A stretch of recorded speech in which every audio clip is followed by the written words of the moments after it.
Okay, so showing the reverse under heavy load functionality, sending the run signal. It's rotating clockwise. Put it under here to simulate a jam. Heavy load. Clicks over.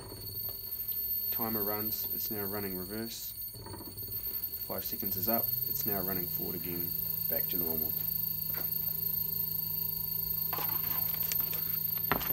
So I'll just zoom in to show the wiring.